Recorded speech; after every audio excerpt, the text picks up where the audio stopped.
I'm Maitreyi Sitharaman, and this week we're putting the spotlight on the fiscal drain that Europe's long-term unemployment crisis is putting on our children, our families and our country's finances. We're in snowy Sweden to find out what smorgasbord of policies the Swedes are using to keep their long-term unemployment low despite an influx of people from around the world. Let's create a hypothetical scenario where everyone on the street in Stockholm represents Europe's unemployed.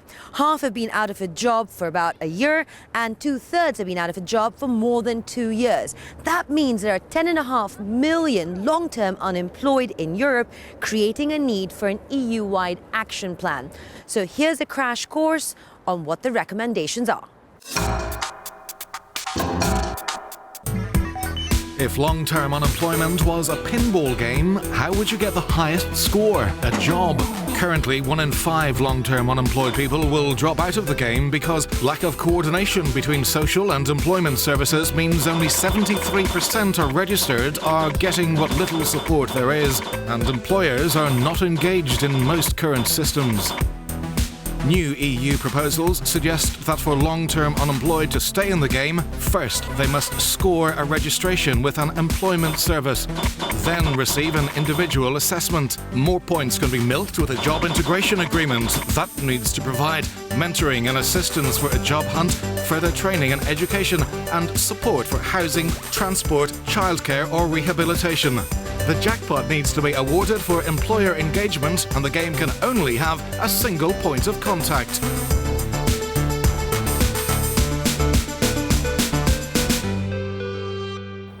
What's common amongst most European countries is that only about 20% of employment programs are aimed at the long-term unemployed, despite their huge numbers, and spending is focused on public work schemes, and not enough is done to incentivize or involve employers. So how do you transition people back into the labor market under those conditions? Here's Gianni Maggi's analysis. Slovakia is one of the European countries with a more robust economic growth rate, more than 3%. The unemployment rate is slightly below the average of the Eurozone, but with a particular feature. 9.4% of the workforce is unemployed. More than 60% have been jobless for more than a year, long-term unemployed. Many of them were unable to adapt to changes in the global economy. I did professional work in telecommunications. As staff numbers decreased, technology advanced, so fewer workers were needed. So I was made redundant.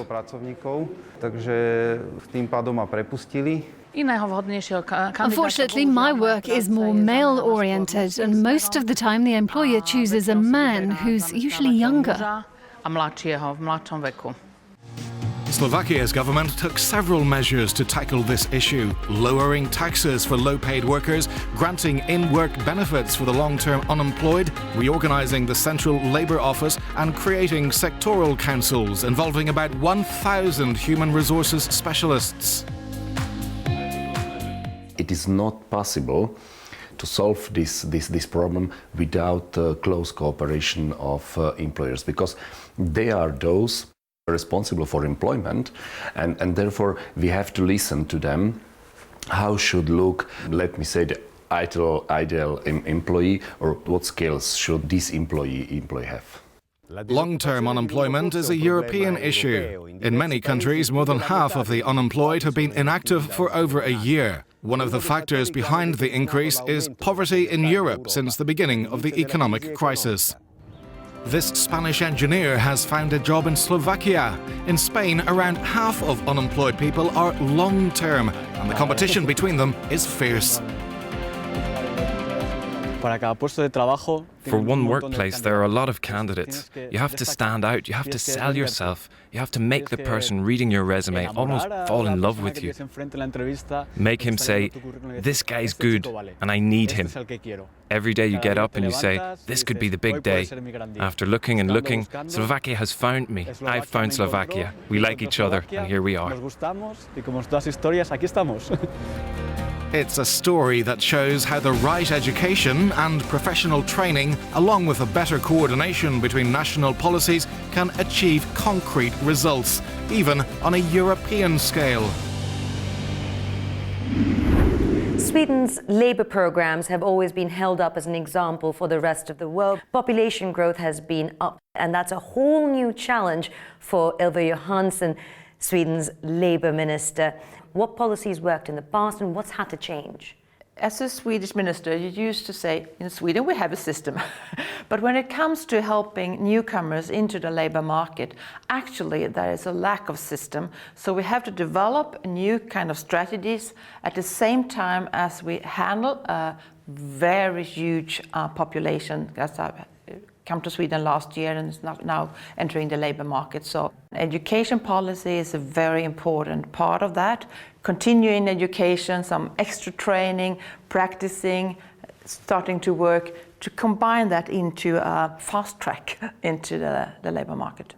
Second thing is that involving the social partners, especially the unions, is very important. We have a long tradition of doing that.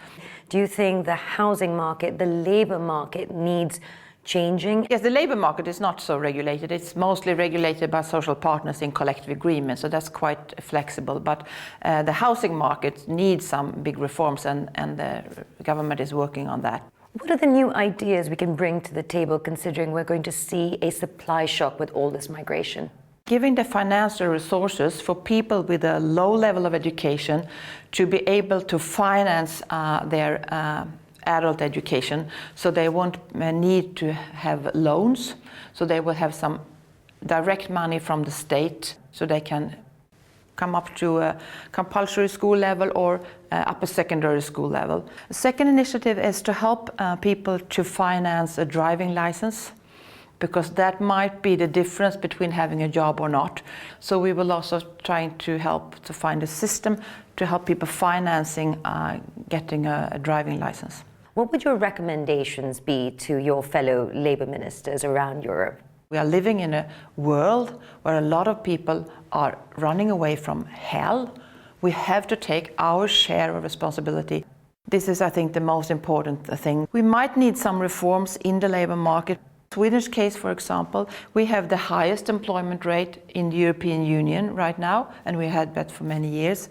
And of course, so something is actually working quite well in our labour market.